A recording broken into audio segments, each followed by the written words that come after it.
بكلمة التقوى وخير الكلام،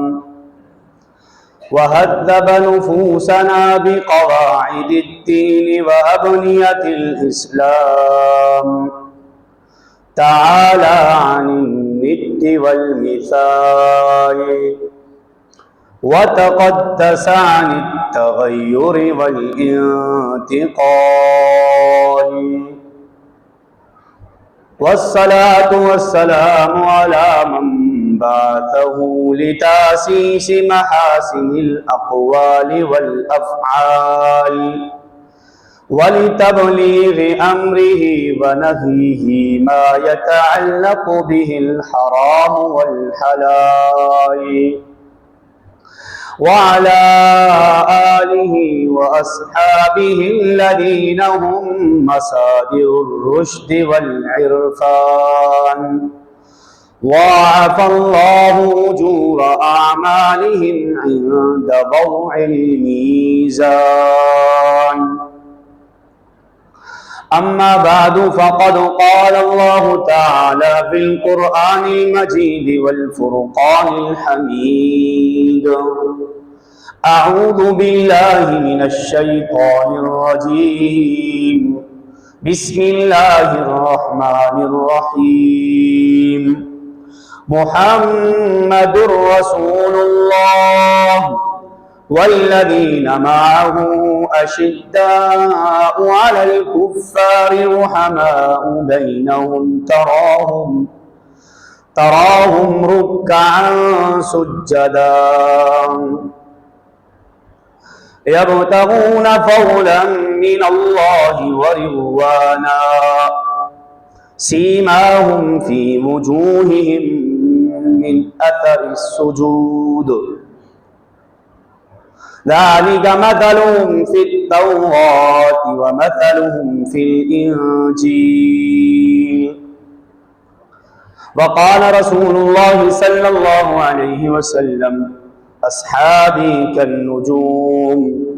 بأيهم اقتديتم اهتديتم، أو كما قال عليه الصلاة والسلام. اسلام وہ شجر نہیں جس نے پانی سے غذا پائی، اسلام وہ شجر نہیں جس نے پانی سے غذا پائی، دیا خون صحابہ نے تو اس میں بہار آئی. ان اللہ وملائکتہ یصلون علی النبی یا ایہا الذین آمنوا صلوا علیہ وسلموا تسلیما. محترم سامعین حضرات اور گھروں کے اندر سماعت فرمانے والی میری ماؤں بہنوں، آج جمعے کا مبارک دن ہے اور اسلامی مہینوں کے اعتبار سے یہ سفر کا مہینہ ہے، اور آج کے اس بیان میں صحابہ کرام رضی اللہ عنہم اجمعین کی قربانی کے متعلق چند باتیں عرض کرنی ہیں. اور جس طرح آپ سب یہ جانتے ہیں کہ صحابہ کرام کی وہ مبارک جماعت ہے جنہوں نے براہ راست بغیر کسی واسطے کے رسول اللہ صلی اللہ علیہ وسلم سے قرآن پاک کو پڑھا، قرآن پاک کو سیکھا اور سمجھا، اور آپ صلی اللہ علیہ وسلم کی نگرانی میں انہوں نے قرآن پاک کی تعلیمات پر عمل کر کے دکھایا. اور صحابہ کرام کی وہ جماعت ہے جنہوں نے اللہ کے رسول کے لیے دین کی خاطر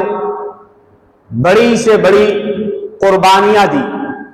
اور کسی بھی قربانی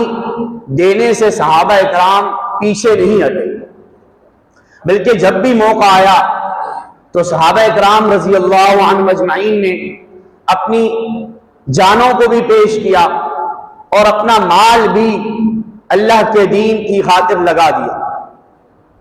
اپنی بیویوں کو اپنی جان دیتے ہوئے اپنی بیویوں کو بیوہ کروا دیا اور اپنے چھوٹے بچوں کو یتیم کروا دیا، لیکن اللہ کے دین کے لیے کسی بھی قربانی دینے سے صحابہ اکرام نے دریغ نہیں کیا۔ اور صحابہ اکرام رضی اللہ عنہم اجمعین کی وہ مبارک جماعت ہے کہ جن کا پوری امت پر بہت بڑا احسان ہے، اور امت اس وقت تک نبی تک نہیں پہنچ سکتی، آپ صلی اللہ علیہ وسلم کی کسی حدیث تک نہیں پہنچ سکتی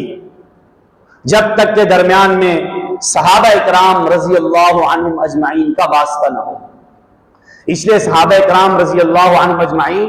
یہ ہمارے دین کی بنیاد اور اساس ہے۔ اس لیے صحابہ اکرام سے محبت یہ ہمارے ایمان کا حصہ ہے، اور یہ مسلمانوں کا عقیدہ ہے اجماعی کہ نبی کے بعد سب سے اونچا اور بڑا مرتبہ وہ صحابی کا ہے۔ اگر صحابہ کے بعد کے جو لوگ ہیں ان میں بڑے نیک اور بڑے بزرگ، چاہے وہ جنید بغدادی ہوں یا عمر بن عبدالعزیز ہوں یا امام ابو حنیفہ ہوں، امام شافعی، امام مالک، امام احمد بن حنبل ہوں، یا امام بخاری، امام مسلم، امام ترمذی، محدثین کی سب کے بڑے سے بڑے لوگ ہوں، اگر ان جیسوں کی طرح پوری دنیا بھی بھر جائے تو وہ کسی ایک صحابی کا مقابلہ نہیں کر سکتے۔ اس لیے صحابی کو جو چیز میسر وہ کسی اور کو نہیں میسر۔ تو اس لیے آج کی اس مجلس کے اندر صحابہ اکرام رضی اللہ عنہم اجمعین کی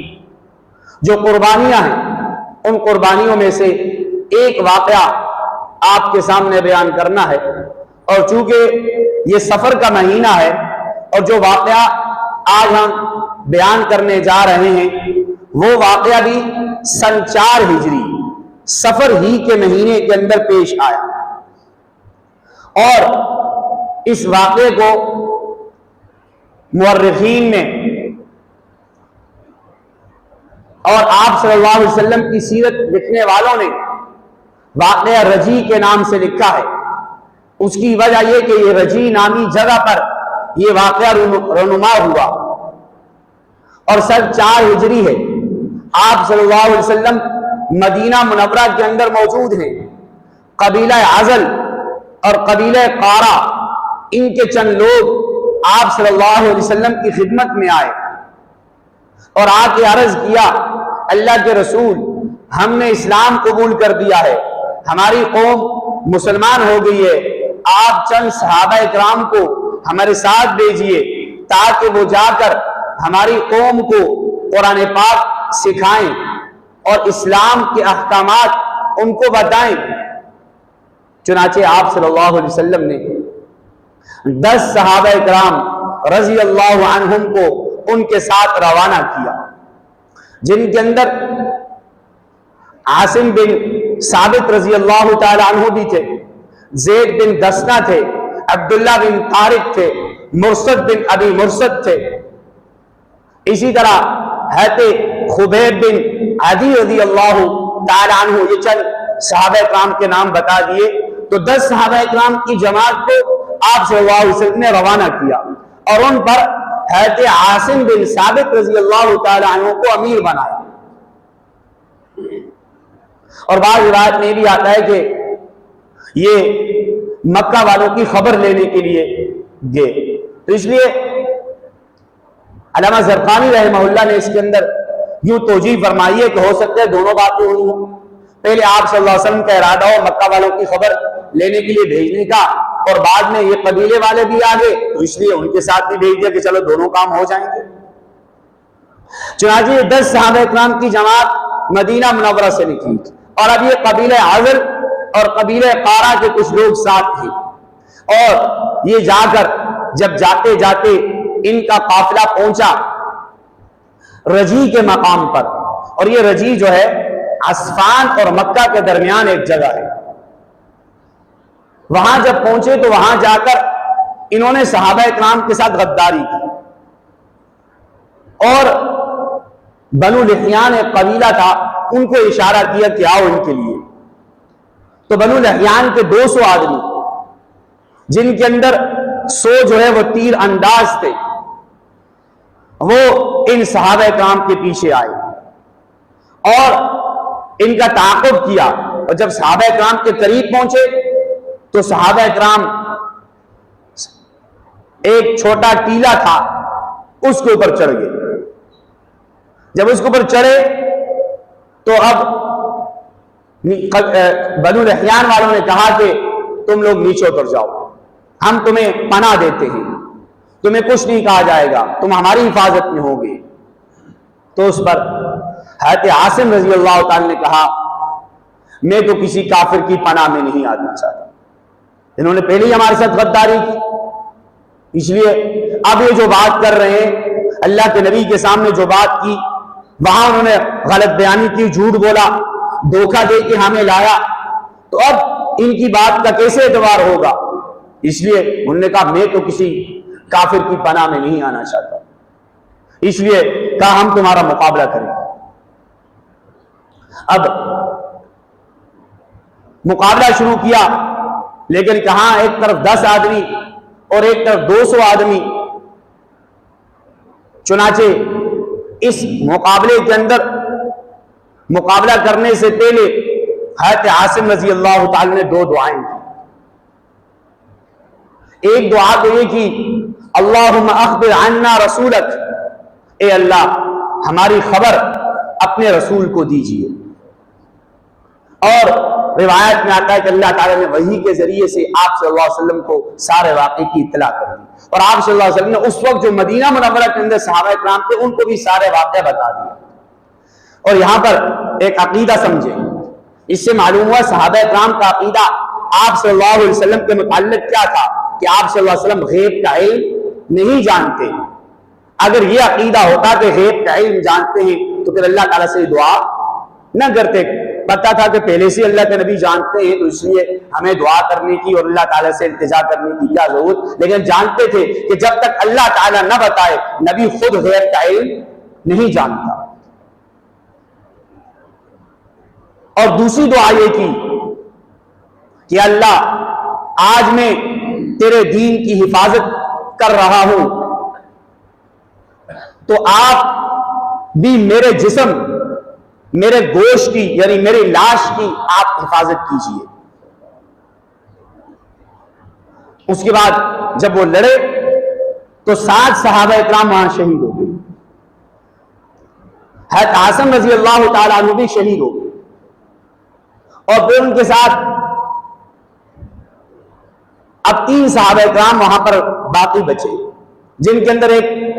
عبداللہ بن طارق رضی اللہ تعالیٰ عنہ تھے، ایک زید بن دسنہ رضی اللہ تعالیٰ عنہ تھے، اور ایک خبیب بن عدی رضی اللہ تعالیٰ عنہ۔ یہ 3 صحابی بچے۔ اب یہ تینوں کافروں کی پناہ لیتے ہوئے نیچے اترے، اور جب نیچے اترے تو نیچے اترتے ہی کافروں نے ان کے ہاتھوں کو باندھ دیا۔ جب ہاتھوں کو باندھا تو عبداللہ بن طارق رضی اللہ تعالیٰ عنہ نے کہا اوہو یہ تو پہلی غداری انہوں نے کر دی، اب پتہ نہیں آگے کیا کریں گے۔ ہاتھوں کو باندھا اور کہا چلو ہمارے ساتھ۔ تو عبداللہ بن طارق رضی اللہ تعالیٰ نے کہا میں تو جانے کے لیے تیار نہیں، اور ان کو زبردستی لے جانا چاہا، گھسیٹنا چاہا، لیکن وہ کسی طرح سے جانے کے لیے تیار نہ ہوئے، چنانچہ ان کو بھی وہیں شہید کر دیا۔ اب باقی 2 صحابہ کرام بچے، ایک زید رضی اللہ تعالی عنہ اور ایک حضرت خبیب رضی اللہ تعالی عنہ۔ ان کے ساتھ کیا واقعہ پیش آیا انشاءاللہ آگے اس کی طرف میں آتا ہوں، لیکن پہلے یہ حضرت عاصم رضی اللہ تعالی عنہ کے ساتھ اس کے بعد کیا ہوا اس بات کو پہلے مکمل کر دیتے ہیں۔ تو حضرت عاصم رضی اللہ تعالی عنہ چونکہ انہوں نے غزوہ احد کے اندر سلافہ بنت سعید، یہ سلافہ مکہ کے اندر ایک عورت تھی، اس کے 2 بیٹوں کو واصل جہنم کیا تھا، ان کو مارا تھا۔ اس لیے ان کی ماں سلافہ نے یہ نظر مانی تھی کہ میں عاصم کی کھوپڑی کے اندر شراب پیوں گی۔ تو یہ بات، اور بعض روایت میں آتا ہے کہ اس نے انعام بھی مقرر کیا کہ جو مجھے عاصم کا سر لا کے دے گا میں اس کو 100 اونٹ انعام کے طور پہ دوں گی۔ اب اس پر کچھ لوگوں میں لالچ پیدا ہوئی، قبیلہ حذیل کے کچھ لوگ گئے کہ جائیں اور حضرت عاصم رضی اللہ تعالیٰ عنہ کا سر کاٹ کے لائیں اور تاکہ اتنا بڑا مال ہمیں ملے۔ اب یہ لوگ وہاں گئے اور چونکہ حضرت عاصم رضی اللہ تعالیٰ عنہ اپنی حفاظت کی دعا اللہ تعالیٰ سے کر چکے تھے، اب وہاں گئے تو اللہ تعالیٰ نے ان کی لاش کی حفاظت کا یہ انتظام فرمایا کہ دیکھا کہ ان کی لاش کو زنبوروں نے، بڑوں نے، جو کاٹنے والی مکھی ہوتی ہے جس کو ہم لوگ دربو، تو اس مکھیوں نے، ان بڑوں نے اس کو گھیرا ہوا ہے، جس کی وجہ سے کوئی آدمی قریب ہی نہیں آ سکتا۔ کوشش کی لیکن قریب نہیں آ سکے۔ اب انہوں نے یہ خیال کیا کہ جب رات ہوگی یہ بیڑیں ہٹ جائیں گی تو چلو رات کے وقت سر کاٹ کے لے جائیں گے، اس لیے انتظار میں بیٹھ گئے رات کے۔ لیکن اللہ تعالیٰ جس کی حفاظت کرے، جسے اللہ رکھے تو اس سے کون چکے۔ اب رات ہوئی تو اللہ کی قدرت، زور کی بارش آئی، اور اس بارش کے اندر ایسا سیلاب اور اس کا بہاؤ ایسا تھا کہ حضرت عاصم رضی اللہ عنہ کی لاش کو وہ لے کے چلی، گم کر دیا، اور لوگ جو ان کا سر کاٹنے گئے تھے وہ ناکام اور نامراد خالی ہاتھ واپس ہوئے۔ حضرت عمر رضی اللہ عنہ کے سامنے جب حضرت عاصم رضی اللہ عنہ کا تذکرہ ہوتا تو وہ بعد میں کہا کرتے تھے کہ اللہ تعالیٰ کبھی اپنے خاص بندوں کی مرنے کے بعد بھی حفاظت فرماتے ہیں، جس طرح زندگی میں حفاظت فرماتے ہیں، کہا جس طرح عاصم رضی اللہ عنہ کے اللہ تعالیٰ نے ان کی لاش کی بے حرمتی ہونے سے ان کے مرنے کے بعد بھی اس طرح حفاظت کا انتظام فرماتے ہیں۔ اب جو باقی 2 صحابی تھے، اب ان کو یہ لوگ لے کے مکہ آئے اور مکہ کے اندر ان کو فروخت کیا۔ حضرت زید رضی اللہ تعالیٰ عنہ کو صفوان بن امیہ نے خریدا، اس لیے کہ ان کا باپ امیہ بن خلف یہ جنگ بدر کے اندر مارا گیا تھا، تو اس لیے اس نے خریدا کہ اپنے باپ کے بدلے اس کو قتل کروں گا، اور مورخین نے لکھا ہے کہ 100 اونٹوں کے بدلے اس نے خریدا، اور خرید کر، اور پھر جو دوسرے صحابی تھے حضرت خبیب رضی اللہ تعالیٰ عنہ، انہوں نے حارث بن عامر کو، یہ حضرت خبیب رضی اللہ تعالیٰ کے ہاتھوں جنگ بدر کے اندر مارا گیا تھا حارث بن عامر، تو اس لیے حارث کے بیٹوں نے حضرت خبیب رضی اللہ تعالیٰ کو خریدا کہ اپنے باپ کے بدلے اس کو ماریں گے۔ چنانچہ جو صفوان بن امیہ تھا اس نے تو خریدتے ہی فوراً اپنے غلام نستاس نامی غلام کے حوالے کیا کہ ان کو حرم سے باہر لے جاؤ، چونکہ اگرچہ وہ لوگ کافر تھے لیکن حرم کا احترام جاہلیت کے زمانے سے کیا کرتے تھے کہ حرم کے اندر کسی قسم کا خون خرابہ وہ نہیں کرتے تھے۔ چنانچہ ان کا غلام انہیں تنعیم کے اندر لے گیا، جو لوگ حاجی ہیں پتہ ہے کہ تنعیم جو ہے وہ حرم کی حدود سے باہر ہے، وہاں لے کر گئے، اور وہاں بہت سے تماشائی بھی جمع ہو گئے کہ آج ایک محمد کے غلاموں میں سے ایک کو مارا جا رہا ہے تو چلو ہم بھی تماشا کریں۔ تماشا کے لیے بہت سے لوگ جمع ہو، اور اس موقع پر ابو سفیان بن حرب جو بعد میں جا کر فتح مکہ کے موقع پہ مسلمان ہوئے، اور اس وقت کافر تھے اور کافروں کے سردار تھے، بعد میں تو صحابی رسول بن گئے۔ تو اس وقت ابو سفیان نے پوچھا حضرت زید رضی اللہ تعالیٰ عنہ سے، کیا تمہیں یہ بات پسند ہے کہ ہمیں تمہیں چھوڑ دیں اور تمہارے بدلے تمہارے نبی حضرت محمد صلی اللہ علیہ وسلم کو شہید کر دیا جائے؟ کیا تم اس کو پسند کرتے ہو؟ تو انہوں نے بڑے غصے میں جنجلا کے جواب دیا کہ تم یہ کیسی بات کر رہے ہو؟ ہم تو اپنی جان کے بدلے نبی کو ایک کانٹا چبھنا بھی گوارا نہیں کرتے، ہماری جان چلی جائے ہمیں یہ منظور ہے، لیکن ہمیں یہ منظور نہیں کہ نبی کے کو ایک کانٹا چبھے۔ تو اس پر ابو سفیان نے یہ کہا کہ میں پوری دنیا گھوما ہوں، لیکن میں نے کسی کو نہیں دیکھا کہ اتنی زیادہ محبت کرتا ہو کوئی، اور اتنا زیادہ مخلص ہو، اور اتنی زیادہ دوستی رکھتا ہو جتنے کہ نبی کے محمد کے صحابہ وہ حضرت محمد صلی اللہ علیہ وسلم سے محبت رکھتے ہیں۔ کہ صحابہ اکرام واقعی آپ صلی اللہ علیہ وسلم کے سچے عاشق تھے۔ اس کے بعد نستاس نامی غلام نے حضرت زید رضی اللہ تعالیٰ کو شہید کر دیا، اور مورخین نے لکھا ہے کہ بعد میں جا کر اللہ تعالیٰ نے اسی غلام کو بھی اسلام کی دولت نصیب کر دی، اور بعد میں جا کر یہ بھی مسلمان ہو گیا تھا۔ اور جو دوسرے صحابی تھے حضرت خبیب رضی اللہ تعالیٰ عنہ،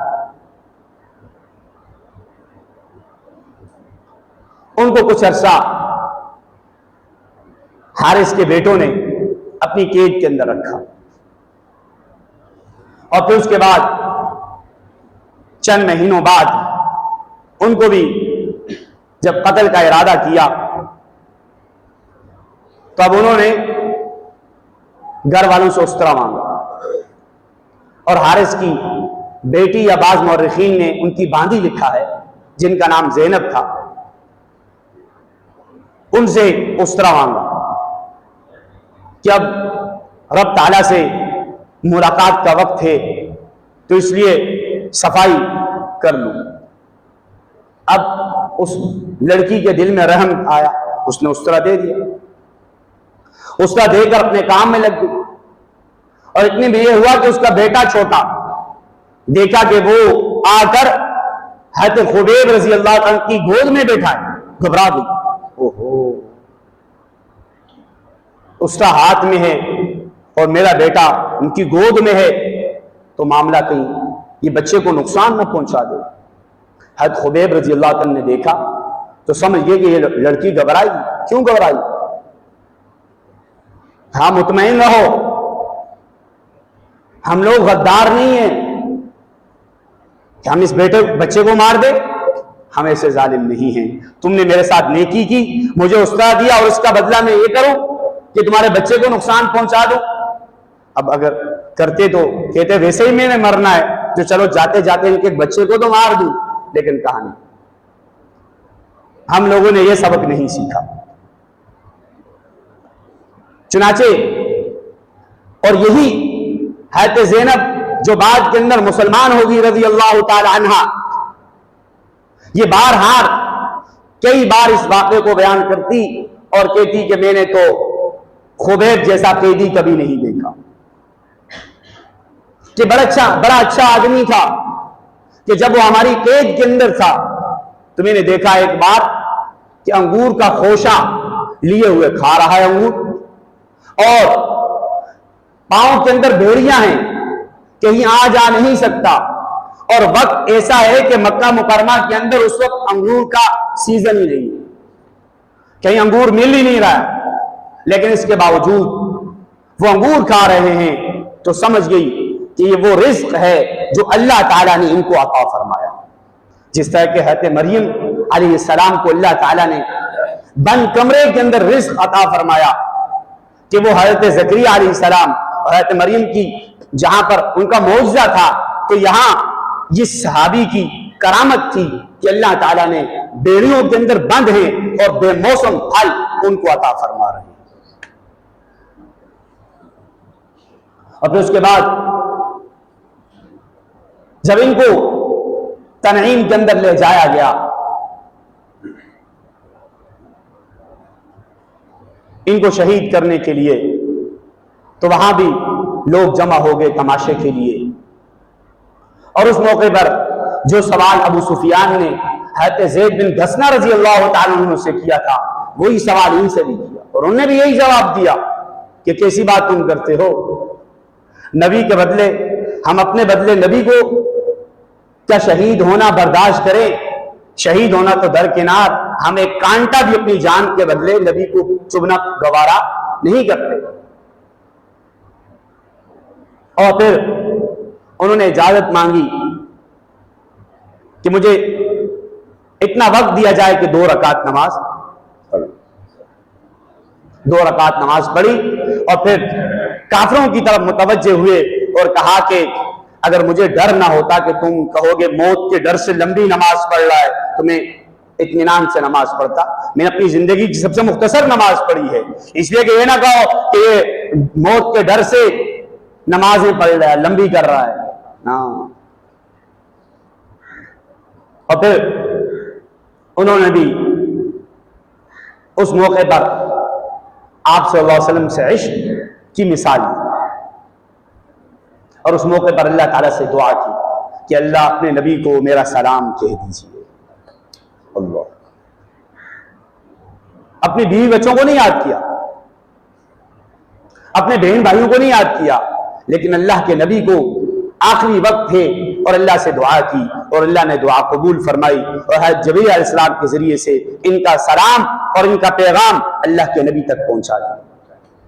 اور آپ صلی اللہ علیہ وسلم صحابہ اکرام کو بتایا. اور اس کے بعد ان کو سولی پہ لٹکایا گیا اور بڑی بے دردی کے ساتھ 70 کافروں نے نیزے لے کر ان کے جسم کو چھلنی کر دیا. اور پھر حضرت زید رضی اللہ تعالی کی لاش وہ وہیں پہ لٹکی ہوئی چھوڑ دی. اب جب اللہ کے نبی صلی اللہ علیہ وسلم کو اس واقعے کی اطلاع ملی تو آپ صلی اللہ علیہ وسلم نے اپنے جان نثاروں میں سے 2 صحابہ اکرام کو روانہ کیا،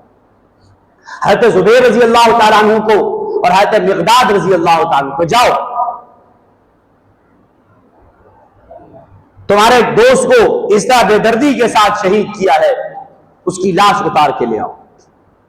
چنانچہ صحابہ اکرام تو نڈر تھے نا.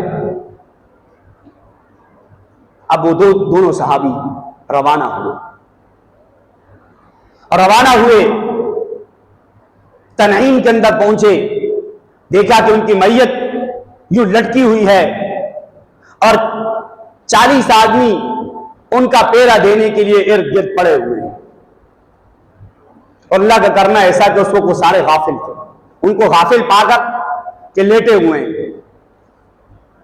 یہ دونوں صحابی آگے بڑھے اور ان کی میت کو نیچے اتارا اور دیکھا میت اسی طرح تر و تازہ ہے، حالانکہ ان کو شہید کیے ہوئے 40 دن گزر گئے تھے. ان کی میت کو اتارا، لے جانے لگے. تھوڑی دیر بعد کافر ان کو ہوش آئے تو میت تو ہے ہی نہیں جس کے پیرے کے لیے ہم بیٹھے ہوئے. چنانچہ وہ ہر طرف بھاگے اور ان بھاگے تو ان دونوں صحابہ اکرام کو انہوں نے پا لیا، پکڑ لیا. اور جیسے پکڑا تو پھر اللہ کا کرنا ایسا ہوا کہ ایک صحابی نے ان کی میت کو اپنی سواری سے نیچے اتارا اور جیسے ہی اتار کے نیچے رکھا زمین پھٹی اور میت زمین کے اندر چلی گئی. اس لیے حضرت عاصم رضی اللہ تعالیٰ کا لقب بلیع الارض ہو گیا کہ زمین نے ان کو نگل لیا. تو اس طرح صحابہ کرام رضی اللہ عنہم اجمعین نے دین کی خاطر بڑی قربانیاں دی، اور صحابہ کرام ہمارے بڑے محسن ہیں. ہم تک جو دین پہنچا اس کے پیچھے سب سے پہلے جنہوں نے قربانیاں دی وہ صحابہ کرام رضی اللہ عنہم اجمعین کی جماعت ہے. اس لیے صحابہ کرام کا ادب و احترام ہونا چاہیے یا نہیں ہونا چاہیے؟ جی بولیں ذرا. صحابہ کرام سے محبت یہ ہمارے ایمان کا حصہ ہے، اور سارے صحابہ کرام جنتی ہیں. اور یہ بات ہم اپنی طرف سے نہیں بیان کر رہے ہیں، اللہ کا قرآن بیان کر رہا ہے کہ رضی اللہ عنہم ورضوا عنہ. صحابہ کرام کی وہ جماعت ہے کہ اللہ تعالیٰ نے اپنی رضا کا، جنت کا پروانہ انہیں دے دیا. اور سورہ حدید کی ایک واضح آیت جس کے اندر تمام صحابہ کرام کا جنتی ہونا معلوم ہوتا ہے، اور وہ آیت کیا ہے؟ لا يستوي منكم من انفق من قبل الفتح وقاتل اولئك اعظم درجة من الذين انفقوا من بعد وقاتلوا. اللہ تعالیٰ فرماتے ہیں کہ وہ لوگ برابر نہیں ہو سکتے جنہوں نے فتح مکہ سے پہلے جہاد کیا اور اپنے مال کو اللہ کے راستے کے اندر خرچ کیا، اور وہ لوگ جو فتح مکہ کے بعد جنہوں نے جہاد کیا اور اپنا مال خرچ کیا. دونوں کا مرتبہ اور مقام ایک نہیں، بلکہ ظاہر فتح مکہ سے پہلے جو لوگ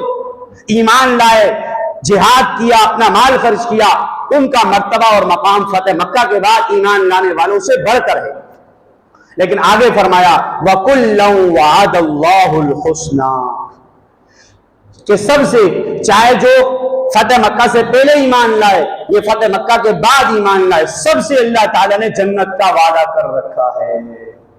اس لیے تمام صحابہ کرام جنتی ہیں، اور کسی صحابی کی ادنا سی گستاخی یہ آدمی کے ایمان کو خراب کرنے والی بات ہے. اس لیے آج کل کچھ لوگ جو صحابہ کرام کے کردار پہ کیچڑ اچھال رہے ہیں، اور آج 14.5 صدیوں کے بعد وہ صحابہ کرام کی غلطیوں کی نشاندہی کر رہے ہیں. وہ دراصل کوئی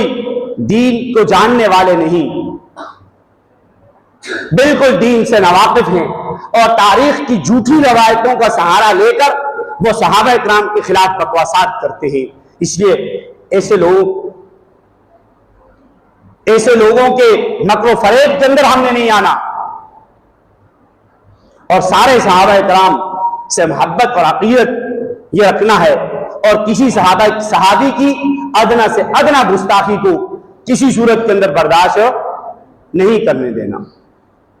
اس لیے جیسا آپ سنا کہ پچھلے دنوں کے اندر وہ جو رجب بٹ تھا اس نے امیر معاویہ رضی اللہ تعالیٰ کی شان میں گستاخی کی، لیکن دوسری طرف اللہ تعالیٰ نے ہر دور کے فرعون کے لیے موسیٰ بھی پیدا کیے ہوتے ہیں، تو دوسری طرف جو شاذیب تھا انہوں نے اس کے خلاف کیا کچھ کارروائی کی، اللہ تعالیٰ ان کو جزائے خیر عطا فرمائے. تو ساری بات کا مقصد یہ ہے کہ جو صحابہ کرام ہمارے اتنے بڑے محسن ہیں جنہوں نے اپنی جانیں تک دی، آج اگر ہم ان کا دفاع بھی نہ کر سکے تو پھر ہمارے لیے بڑی شرم اور بے غیرتی کی بات ہوگی. تو اللہ تعالیٰ سے دعا ہے کہ اللہ تعالیٰ ہمیں صحابہ کرام رضی اللہ عنہم اجمعین کے نقش قدم پہ چلنے کی توفیق عطا فرمائے. وآخر دعوانا ان الحمد للہ رب العالمین.